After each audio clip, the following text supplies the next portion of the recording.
ask questions during registration. We will try to get to those as we go through, assuming they were appropriate. I get to be the final arbiter of appropriateness. So if you didn't get your question, you can come after me and we'll give you my email at the end of the webinar. Again, welcome to the United States Brain Injury Alliance webinar on headache and brain injury. I'm Jeffrey Lauer, chair of the United States Brain Injury Alliance, also the CEO of the Brain Injury Alliance of Iowa. We'll be joined with Dr. Nathan. Okay.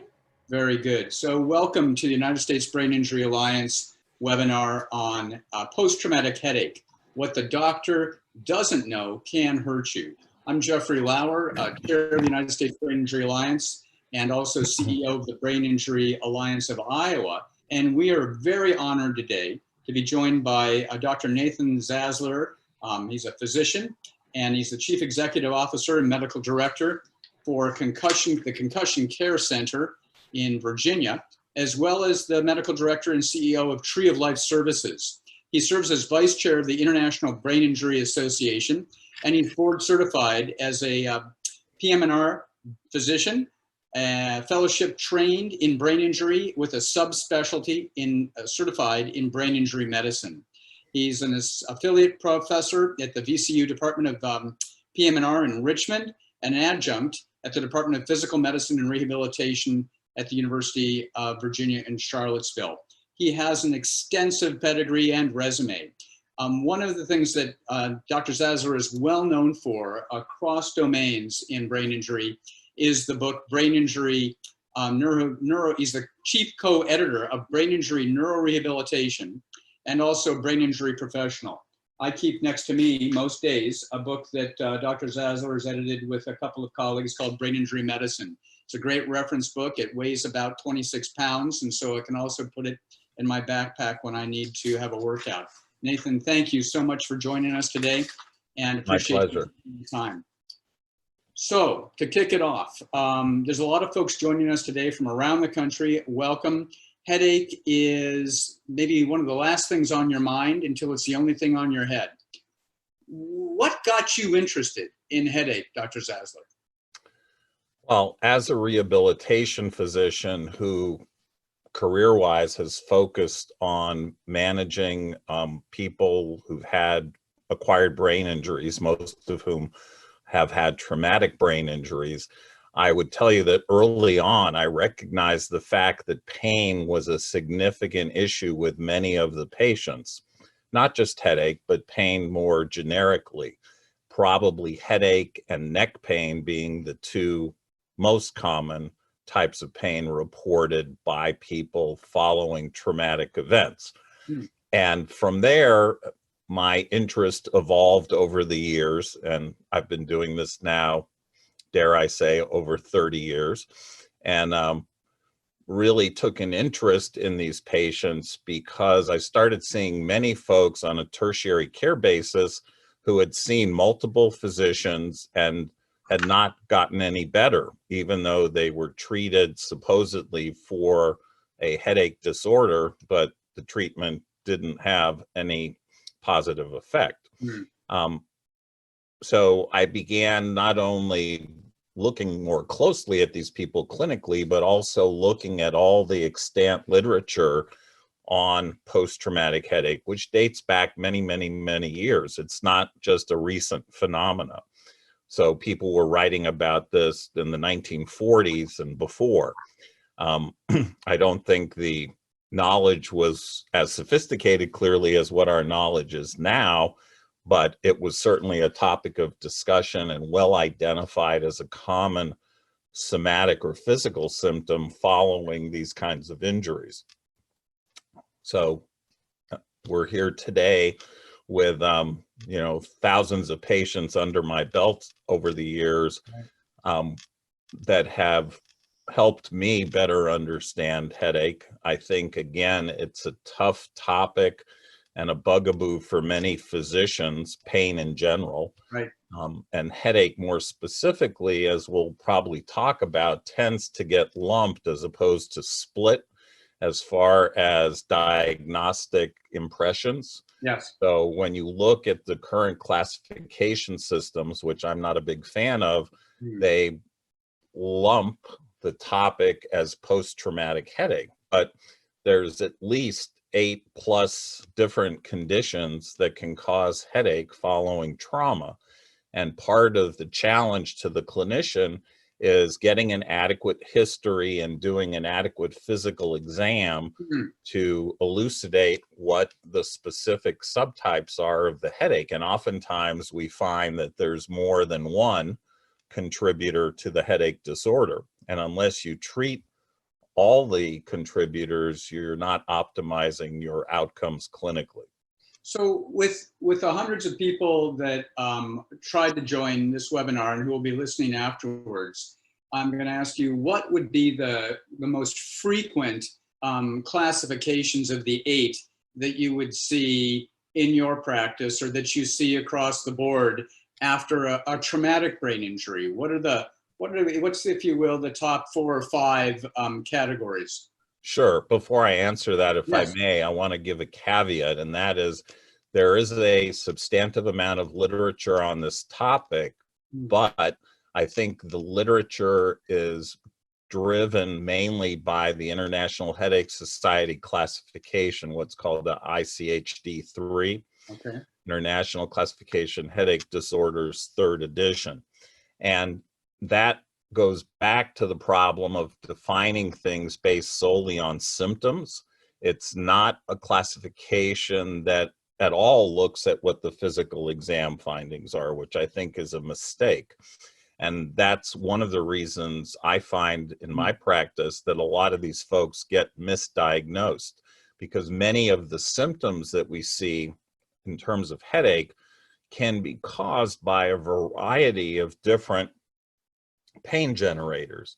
Migraine tends, in my experience, now you'll get different opinions on this, so I'll say that for the record. My experience is that migraine gets way overdiagnosed and that people don't do adequate physical exams. A common report I get from patients that I see for tertiary referral when I say, well, we're going to do the exam now, and I lay them down on the bed, the exam bed, and I start feeling their head, palpate their face, their facial muscles, their neck, their shoulder girdle muscles. They go, what are you doing? And I go, well, I'm examining you. And they say, well, no one's ever done that before. So all the doctor did was tap my reflexes and looked in my eyes, and that was the extent of the exam. So again, to really understand the subtypes of headache, you need to do both. You need to take a good history, understand the symptoms, the severity, how it functionally impacts the patient, the nature of the symptoms in terms of character, how they come on. Do they come on insidiously or otherwise, rapidly? Where the headache is located, if there's different sites, you want to know that. How long the headache lasts. Those are all questions that any good clinician should be asking. In terms of your question, moving on to that. Well, but I want to forgive me for being bold here, but I'm thinking from a patient advocacy standpoint, and I'm the father of a daughter who's had a brain injury, and she's struggled on and off with headache. It's clear that there's a bell-shaped curve for all professions, but particularly for medicine. Many of us, as we get in, we're faced with physicians who are under the gun to move patients in and out within a increment, 20-minute window, or if it's a new patient, they may have more time. But this issue of coming in with a good organized history as a self-advocate, as a health advocate for yourself or for your loved one, where would somebody go to get the list that you just talked about symptoms, severity, impact, character, insidiousness, location, duration, so that if your physician just wasn't oriented to taking the time, you could increase the quality of the interaction by having that ready? I mean, there are certainly publications, my own included, Indeed. that could be referenced for that information. Good. In terms of both the history and the physical exam pointers. The going back to your original question, in my practice, I would probably say cervicogenic headache, meaning headache emanating from the neck, is the most common. And other folks who I've worked with, like John Leddy, who's up in the Northeast and has done some excellent work in protocols after sports concussion, he believes the same. And if you look at some of the literature, like Russell Packard, who wrote in the 70s and 80s, Dr. Packard also was a believer that most headache was cervicogenic. Now, does everybody agree with that? No, but that's my clinical experience over a long period of time. Do we see other types of headaches? Certainly. So tension headaches are also quite common. Migraine is seen in a percentage of patients. That percentage is highly debated. Sure. My own experience is that true migraine is probably 20 to 25% incidence, which is certainly less than some of the more recent literature would suggest. But again, I gave you the caveat as far as the methodology, that I have concerns with lumping based on symptom profile, and many of these headaches share symptoms. So even when you look at symptoms like light sensitivity or sound sensitivity, which can be seen in migraine, you don't need a migraine to get that. You can get that with a whiplash injury. You can get that with concussion.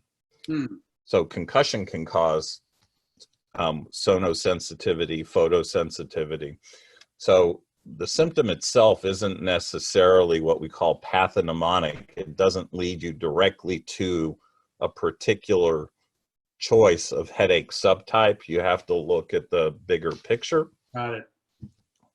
And so a unilateral one-sided headache that doesn't vary sides probably isn't migraine, because migraine is not side locked is the term. But cervicogenic headache can certainly be a one-sided headache and sometimes present very much like migraine. There's also other types of headaches that we see following trauma, aside from cervicogenic tension and migraine, some of which are related to damage to nerves in the scalp, sometimes smaller nerves, as you might see with craniotomy scars, sometimes larger nerves like supraorbital nerve or supratrochlear nerve or infraorbital nerve or greater occipital nerve in the back, can all be pain generators as far as face or headache pain following trauma. Those are probably the ones we see more frequently, those four. Not to say there aren't other causes, because there are, but again, when you're seeing these patients, it's important to know not just what's common, but what might be uncommon that can also cause headaches. So like I've seen patients months after an injury who had recollection of their subdural, and that was the reason for their headache, but nobody scanned them. So again, you need to look at the big picture, as I said before. And again, when you're referring to recollection of the subdural, you mean some secondary or additional bleeding or fluid filling? Correct. So somebody may have had a subdural drained, right, but then it recollected. And it triggers. So cervicogenic is one of the main causes. That would be more frequently a result of perhaps acceleration, deceleration injury, is somebody who's in a car crash. And, well, when you think about what forces have to be applied to the head to cause a brain injury, it shouldn't be surprising that your neck is also going to be highly susceptible to injury. And there's an interesting paradox, in a sense, when we look at the reported frequency of headache after mild TBI versus more severe TBI. Now, there are lots of theories here. I'm not telling you anybody knows, myself included. But what I can tell you is that if we thought that the brain injury itself was the primary reason for the headache, we would seemingly expect more headache with more severe brain injury and less headache with less severe. Sure. But that doesn't seem to be the case. Now, can you get headache across the spectrum? Clearly you can, but it seems to be much more prevalent after concussive type injuries. And my theory on that, for what it's worth, is what happens to people after severe brain injury? They're put in a bed, they're chemically paralyzed, they're at rest, their head is not sitting on top of their neck and straining an injured neck. That's what happens with somebody with a concussion. They're not on bed rest for any period of time, at least not anymore, because that's not standard of practice. So they're walking around with a bowling ball basically on their neck. That's about the weight of your head. And the neck is potentially injured. Now, it's interesting on that note that I see a number of patients who don't have neck pain, but have neck pathology on exam that when treated helps their headaches. So there's not always a concurrence between where the pain is felt and where the problem is. Referred pain. Right. It makes it pretty complicated then for both a person with headache that has been having difficulty getting resolved, but then also clinicians. One of the questions that's come up regularly, both in my career as well as in this documentation, is what kind of clinician, if you're not in Dr. Zasler's neck of the woods, what kind of clinician is most likely to be able to have a more holistic approach to unpacking the complexity of headache pain? It's a very good question with not a very good answer. All right. My answer would be it's not specialty specific. It's not like you have a heart problem and you think of a cardiologist. Okay.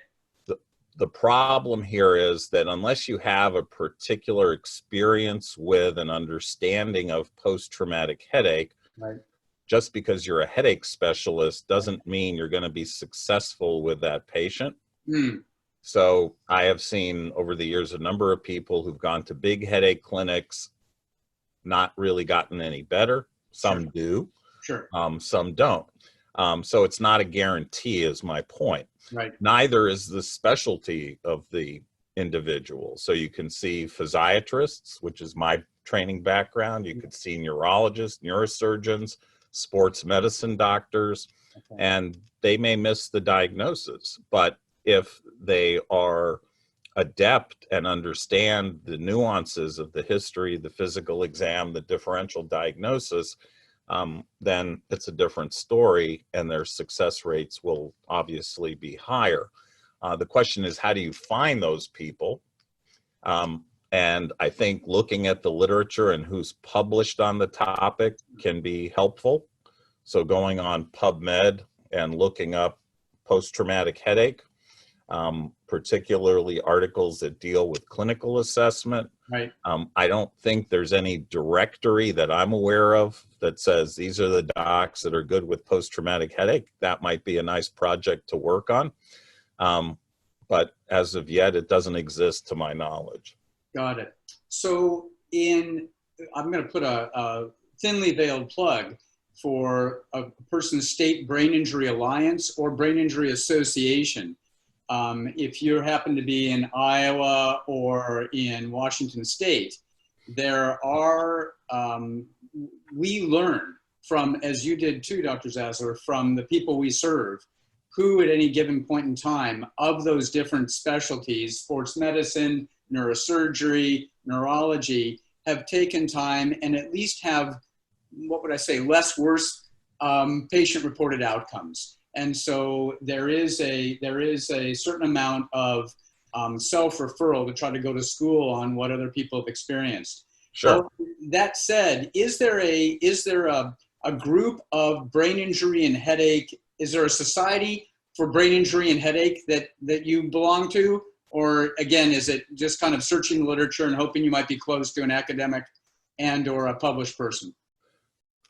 Well, there's no specific society. ASHA, the Society for Headache in the Yes. United States, had a subgroup that I was actually part of. I was the only physiatrist a number of years back, but I don't think that continued over time. Sure. Certainly in the brain injury organizations like BIAA Yeah. and IBIA and Yeah. NABUS, hopefully everybody's familiar with those acronyms. If you go to conferences, you'll hear about headache Sure. pretty commonly. Otherwise, I'm, again, not aware of any collective group of clinicians that has come together to be identified as specialists in that area. Fair enough. We have to build that as we go. What about in the therapy realms, physical therapy, occupational therapy? Do you find that those folks have a role in identifying and being able to respond to headache? I will tell you that without my great physical therapist in my outpatient clinic, I would be nowhere near as successful with patient outcomes as I am. So I think, again, not all doctors, not all therapists created equal, but with that note, the right physical therapist can be very much integral to the success of a patient's outcome and modulation of headache pain. Got it. So there's a saying that if all you have is a hammer in your toolbox, everything looks like a nail. When you have patients coming from afar, are there certain types of treatments that they've been offered most consistently? Are there medications that are very consistently applied to try to hammer headaches down when a non-holistic or a less experienced physician or clinician is trying to do something for their patient? Yes, and let me just back up one step because I think a caveat is important on the physical therapist comment. Just because somebody got physical therapy doesn't mean they got good physical therapy or appropriate physical therapy. Okay. And I not infrequently have to argue with payers about why this patient who's coming to see me after seeing 5 other docs and 3 other therapists needs more PT. And the case manager or the adjuster goes, well, they've gotten 3 months, 4 months of PT. Said, but it was the wrong PT. Right. So I think people, including the docs who are treating the patients, need to all collectively advocate and understand what defines good PT in this context. And at least from my perspective, the major skill base that PTs who treat these patients need to have are soft tissue mobilization and what's termed myofascial release techniques under their belt. If they don't have those, then they are much less effective with this group of patients. Thank you. So going back to your question, the number one set of drugs I see used in these patients are migraine medications. Right. And ultimately the issue is how many of the patients who get treated with those actually benefit. And again, in my experience, it's a small percentage because true migraine is relatively uncommon.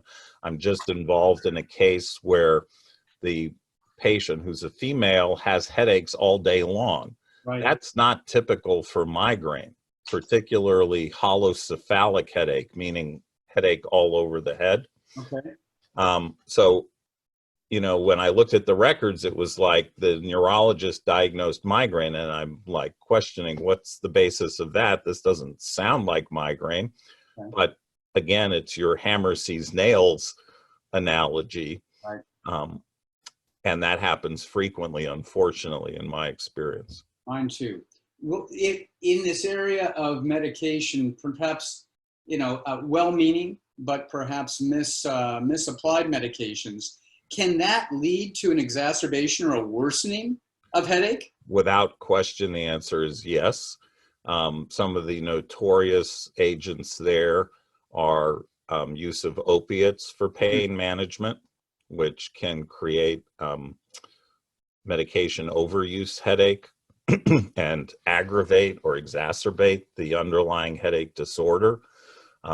Misuse / overuse of other medications, including abortives like triptans, can also cause medication overuse headache. There's a pretty long list of medications that have been identified as having risk for overuse headache. So that leads to a certain amount of, what would I say, dismay to some of the people on the call today. And I'm sorry, but I think what I hear, Dr. Zasler, and frankly, all of us who receive healthcare are in a season, if we didn't know before, we should now, that we have to be our own best health advocates. And that there are times when the treatment that people are giving you in a well-meaning way is actually causing additional difficulties. And so don't be afraid. And I think I heard you say this earlier, Dr. Zasler, that some of your patients they've kissed a lot of frogs until they find a prince. So to be willing to shop about, if possible, if you're not getting decent response. How long should a person stay with a clinician, in your opinion? We're not talking about any specific clinician, but how long would be reasonable to give a shot to a clinician before you think about, maybe I should try somebody else?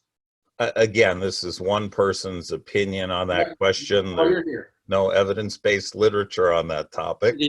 I think if by 2 to 3 months you're not seeing an improvement in the underlying pain complaint, then you probably need to start looking elsewhere. And it strikes me from what I've read that you've got a person with headache is setting up if you will, a pain feedback loop, that if either they don't get treated for it and or they get a wrong treatment for it, it can make resolving it much more difficult as time goes by.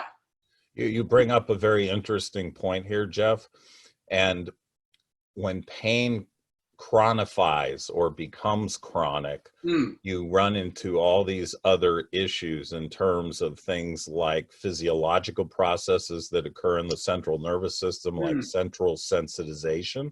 You also run into a much higher degree of secondary emotional reactions to the pain. Right. And that becomes, in a sense, more disabling than the original pain disorder was, without the overlay of symptoms of depression, anxiety, etc., related to being in chronic pain and not being able to function the way you want to or did previous to the injury. Right. Wow. That's kind of for those of us who are caregivers, that can feel a little bit overwhelming. Okay. What about accessing telehealth? Many of us right now in the midst of this pandemic are being punted to telehealth. Is telehealth a viable assessment modality for headache, do you think? Because I know that you emphasize the need and you describe quite graphically how you put somebody down on an exam table, and it sounds to me like you are a bit of a headache tactile whisperer. You're going in and you're trying to find what doesn't feel right or normal to try to discern if there may be some palpable triggers that are going on. Is that something that somebody can get assessed via telehealth? Well, do I think there's a role for telehealth? If that's ultimately the question, I think in the situation where a direct exam is not possible, whether because of being in the middle of a pandemic or being in a very rural setting that you're far from the clinicians who might be appropriate to see you, then it's better than not seeing anybody. So I would say in certain circumstances, it can provide a certain degree of information, but certainly not to the extent that a direct exam with a physical exam component would provide. Got it. So I can, if you were a patient and we were on a telemedicine conference, which is what I'm doing now as well with my outpatients, I can ask you all the things I need to ask you about your headache telephonically. And that would give me a pretty darn good idea of what kind of headache you had, just taking an adequate history. Now, if I had my druthers, would I want to do an exam? Certainly. But I'm probably 80 to 90% correct just based on history alone. Right. And then the exam basically is a confirmatory measure to what I think is going on based on the history. Good. And I just want to come out and say that the United States Brain Injury Alliance is not trying to push any specific clinician, but we're taking advantage of Dr. Zasler's substantive experience here to really try to drill into headache as a really tenacious and widespread issue after brain injury. Dr. Zasler, concussion versus traumatic headache. Post-concussion headache seems to be being looked at in the literature somewhat differentially than post-traumatic headache. What's that about? Is there a headache characterization that really is in the short-term zone of concussion and concussion recovery that is unique? Well, I think we're still in the process of understanding the underlying pathophysiology of acute and subacute changes after brain injury as it relates to headache. Okay. Excuse me. There's some interesting animal literature and a lesser amount. It's all good. I did the same. A lesser amount of human literature looking at that. From my standpoint, this is a spectrum disorder, whether we're talking about brain injury, neck injury, or any of the other conditions that we see responsible for post-traumatic headache. Right. And they're really the same conditions in concussion as they are in more severe brain injury. Mm-hmm. So I don't really feel it's appropriate to make that distinction that you mentioned. Injury-wise, are there classic traumatic brain injuries or types of injuries that seem to be more highly correlated with headache, specific kinds of headaches, and I know you said there are 8 categories, than others? Whiplash. At least 8. Sorry? I said at least 8. At least 8, thank you. But, having whiplash from perhaps a car crash, having something fall on the top of your head at work and hit the top, not only your scalp, but have a shock wave that runs down. Are there classic injuries that you see, here's another one? I mean, from my perspective, again, this is just experiential. Yes. High-speed motor vehicle accidents that result in brain injury, not just concussion, have high risk of musculoskeletal concurrent insult, whether neck, shoulder girdle, SI joint, etc. Number 2, impact injuries. Okay. Like you described, where something fell and hit you in the head, or you're in the vehicle and you slam your head against the window because you weren't seat belted. Right. Those create a different set of scenarios in addition to the ones that may be present from just the brain injury itself, in terms of cranial impact injury, whether to the skull or to the scalp itself and the nerves. Your scalp is highly innervated with nerves. When you know someone had a whiplash injury, it's also potentially a warning sign that you want to be looking for pain generators in the neck. So if somebody complains that 24 hours after their injury, their neck was stiff as a board, and they come in 2-3 months later and nobody's done a neck exam, obviously I'm going to be looking there pretty quickly. one of the areas in particular that is important to look at in that context is the upper cervical spine, particularly the second and third cervical vertebra, as well as the tissues in the suboccipital area, which is the very low part. I don't know if you can see that.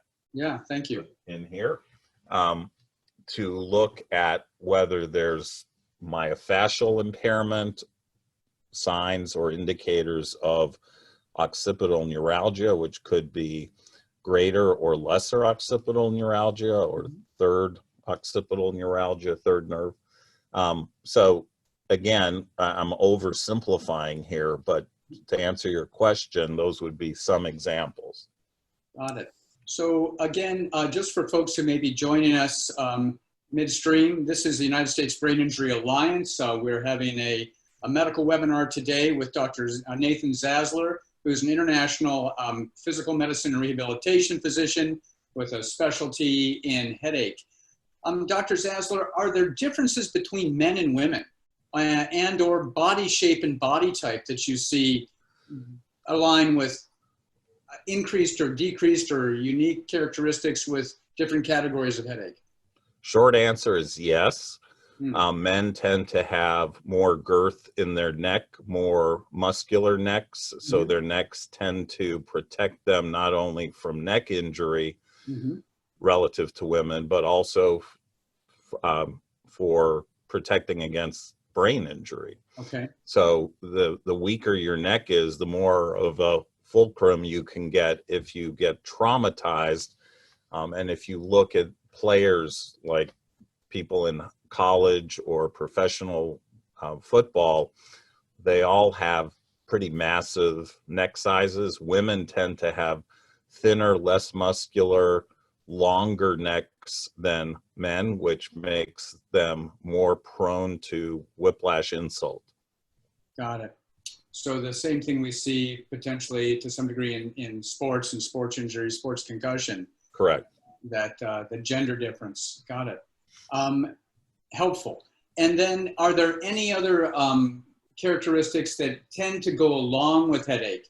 People who might have metabolic issues at the time of an injury or genetic syndromes that might, be masking or muddying the waters. Do you see those that pop in with any prevalence? Just so I make sure I'm answering the question you asked, are you saying pre-injury risk factors that would increase your chance of getting headache? Right. Or I guess they could either be, I won't try to limit myself in that. I guess pre-morbid or conditions that people have, for example, diabetes or medications that they may be taking before they have an injury that seem to correlate with a higher propensity of headache, and or after an injury, things that emerge that seem to be triggers and or correlates for headache.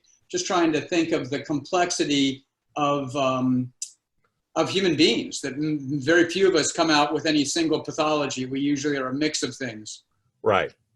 So my answer, and again, these questions just for the audience's notification are being asked off the cuff.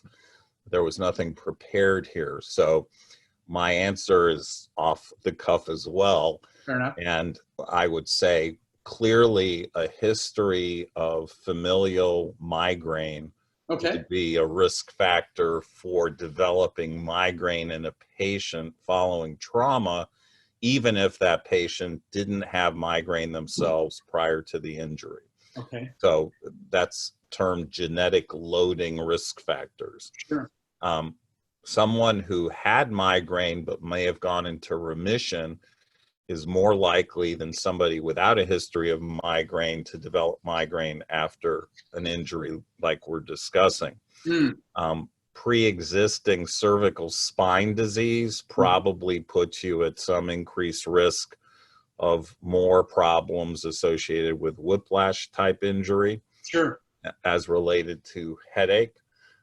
Beyond that, I'm not sure I would say there's any good evidence for other significant risk factors. Obviously, having pre-injury headache disorders of whatever kind Sure. potentially complicate issues. And, you also need to keep in mind other disorders. So people can come to injuries with depressive disorders. They can come to injuries with pre-existing post-traumatic stress disorder, Sure.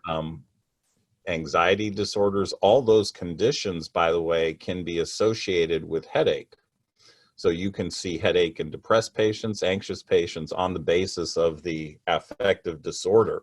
So again, getting a good pre-injury headache history and a good pre-injury history in general is paramount to understanding things like risk factors. Got it. Got it. There's a specific question about a specific treatment that's popped up on the radar screen twice now, so I thought I should bring it up. Botox. Botox seems to be out and about for lots of things, but Botox for migraines, Botox for headaches. Do you see that used widely? Do you use it? Do you find that there's a role for it? I'm going to answer that in a multi-step answer, if I may. Number one, the FDA has approved botulinum toxin, of which there are multiple different manufacturers of that and product names, Xeomin, Botox, Dysport, etc. So it's only FDA approved for migraine. The research that's been done on it shows that it's helpful. It's not a cure-all necessarily, but it's a modifying agent that modulates the headache problem if it's due to migraine. Some people, myself included, have used it off-label for other conditions like tension headache when there's pericranial muscle tenderness, which isn't always the case with tension headache, and with chronic myofascial pain that has been intractable to other more conservative treatment. There are now, however, hold on, sorry. It's all good. It's all good. When you're running a busy medical practice and you have people with headache pounding on your door from all over the world, one can't expect not to be interrupted now and then. So for those of you who are out there, please take the opportunity in your chat box. I've got a number of questions in the pipeline, but we have Dr. Zasler for about 12 more minutes.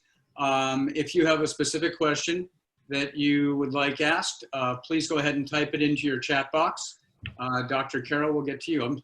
There you are. Welcome back. I'm sorry, I'm the only one in the office. Everybody else is working from home.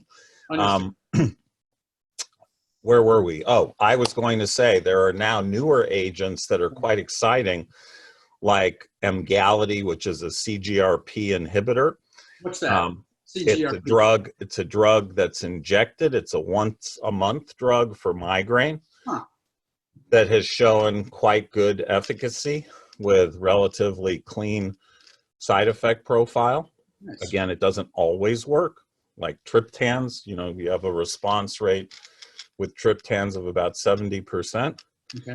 So nothing tends to be a panacea, but the idea here is to get people as good as you can get them and modulate their pain and make them more functional. So those should be the clinical goals.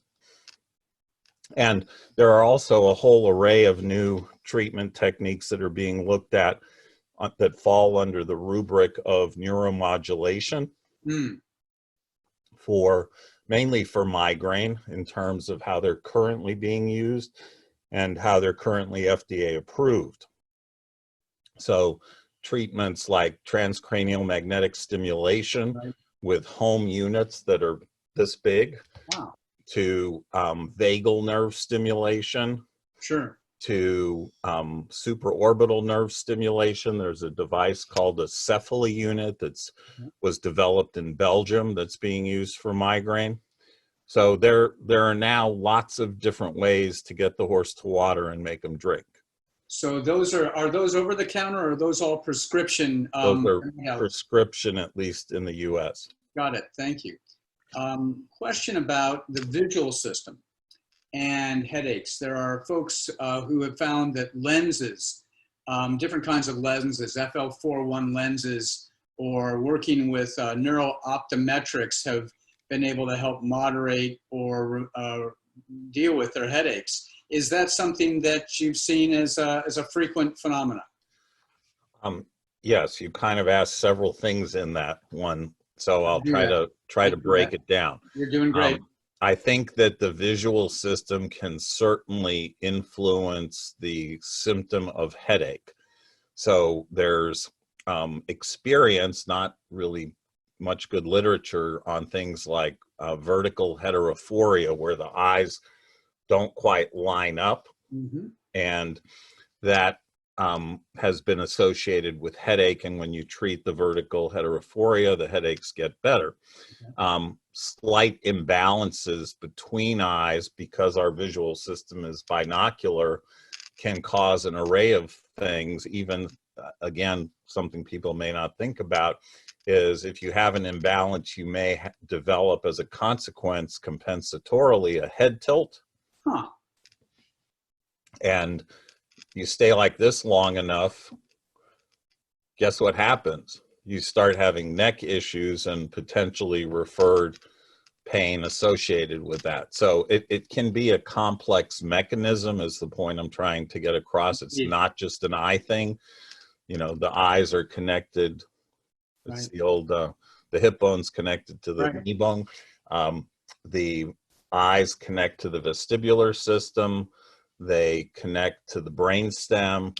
So there's all these interconnections that we deal with. And speaking of interconnections, I wanted to bring up the point about cervicogenic pain signals that come from the neck and go up into the midbrain, what's called the trigeminal-vascular system, through a network called the trigemino-cervical complex, not to get too fancy. But when you have what's termed nociceptive, meaning negative pain afferently going to the brain through the brainstem, which ultimately ends up in the thalamus, you basically can trigger migraine-like symptoms. So it's not uncommon in people with cervicogenic headache to see, because there's this fire lit under the trigeminal-vascular system from the negative input from the upper cervical spine, you'll see these types of migrainous symptoms. And if you treat the neck, those go away. But it often gets diagnosed as a primary migraine disorder, when in fact it's a secondary manifestation of the cervicogenic pathology. And so let me just make sure I go back to recap, because you said earlier in our conversation that you really rely to a strong degree on your physical therapist to be able to take and manage, it sounds like, a fair amount of the cervicogenic treatments that in your clinic. These are folks that have competencies in, I guess what I'm trying to get at is you're not sending people out with the old foam collars for two months to wear. There are many more active kinds of treatments for neck and cervicogenic based issues. Right. Well, again, not just neck, but because there can be multiple contributors. So somebody may have had a direct impact injury here and damage their auriculotemporal nerve. So I may do an injection to treat that. I may use a neuromodulatory intervention to treat that.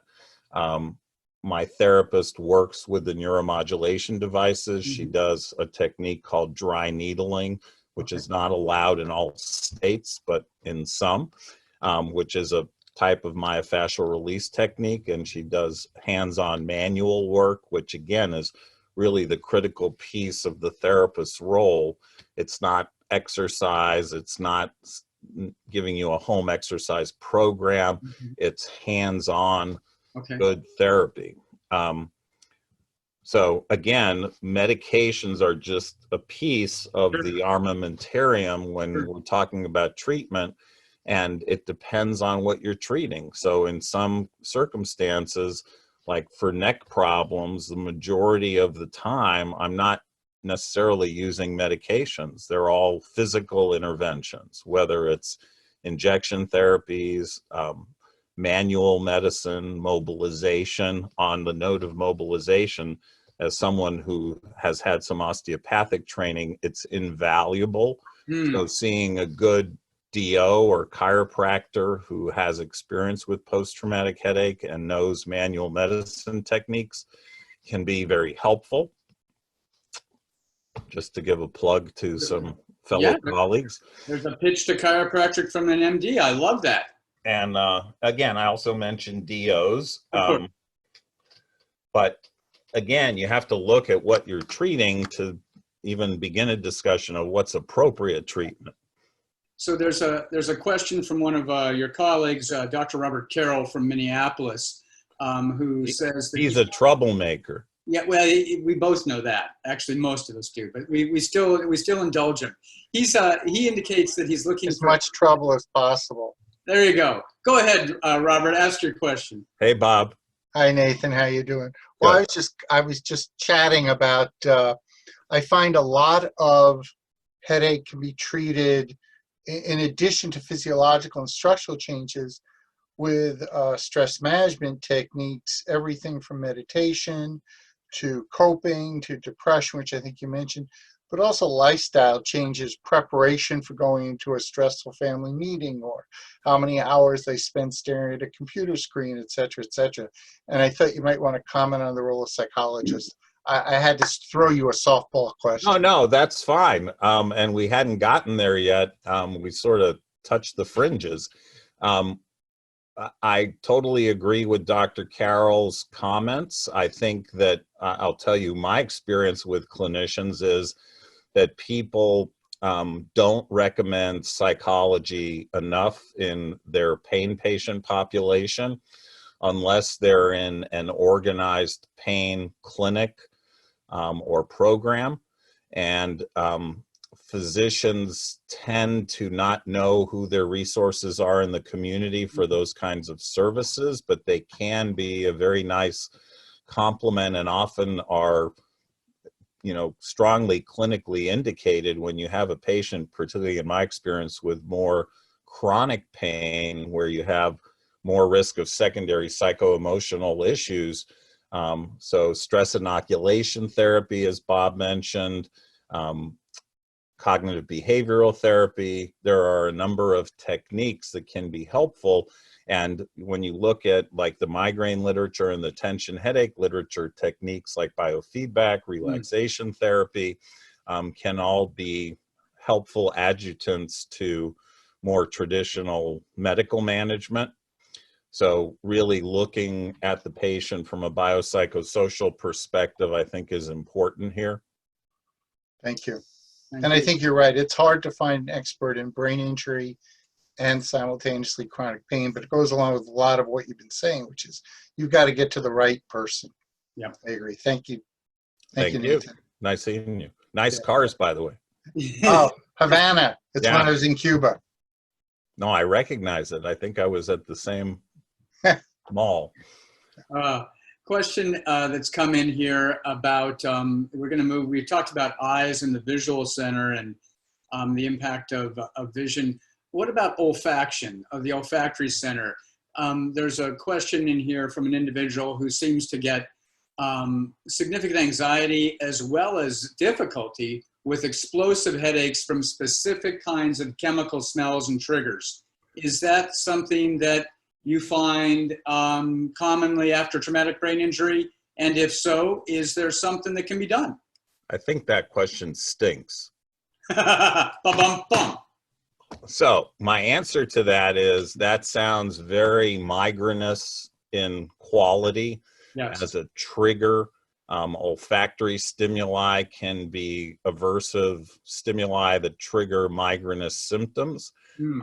So that's where I would go first with that subjective complaint.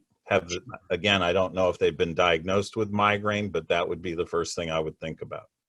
Thank you. So with we've just got a few more minutes here to wrap up. If you know, you've heard at every conference I've seen you with, there's a long line. of people that are waiting to talk to you at the podium afterwards. And you inevitably, as I've overheard, you get people who come up and say, I've had this headache for the last X amount of time. Doctor, what can I do? And in short, what is your common reference to people without being able to do, which you can't do with the people on this call, a decent medical history or a physical exam? But what are your kind of your top 3 admonitions to be able to find good care? And if you have to repeat yourself with what you've done before, that's okay. But you know, really, when it comes down to getting treatment that is more successful, and in supporting our mission at the United States Brain Injury Alliance of helping people become better health advocates, what do you see as the best shot at getting decent treatment for a headache after brain injury?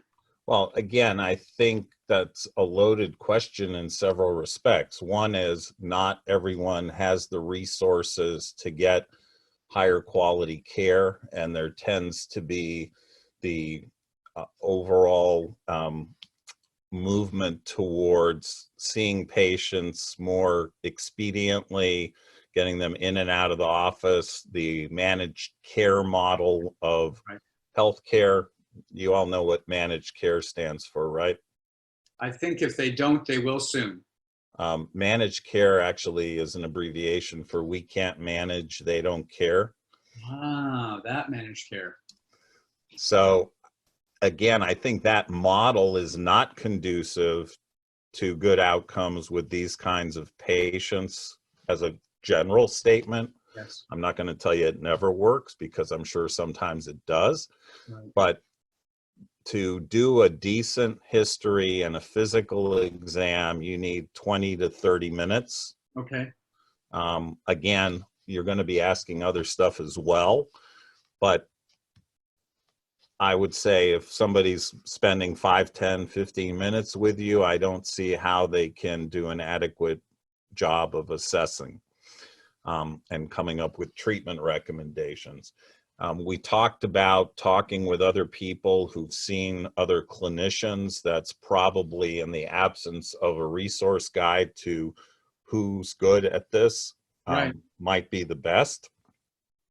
I also mentioned looking at the literature in terms of who's published. Yeah. Those would probably be, they're not great suggestions, but those would probably be my caveats if I had any. Well, those are terrific. And in fact, I'm very grateful that you've shared a couple of reprints from journals that we will be sending via email to everybody who's registered for this webinar with your permission. And so there's a starting point. You and your colleagues, Michael Martelli and Barry Jordan in one, as well as, I think you referred to him earlier, Dr. John Letty from, is it Buffalo? Yeah. Yeah, Buffalo. Sarah Etheridge and again, Michael Martelli. And there's a bibliography in the back of each of these. Then the other piece that I'll remind folks is that your local Brain Injury Alliance or Brain Injury Association have a 30-year plus history of trying to connect the dots for people more locally.